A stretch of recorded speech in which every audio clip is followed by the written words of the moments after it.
Don't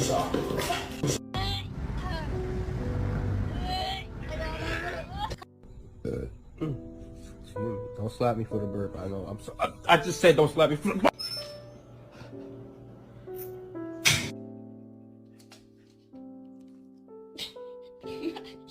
No. Can you say hello?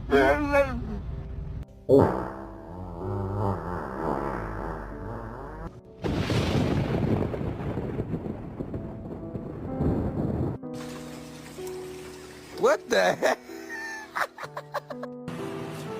What?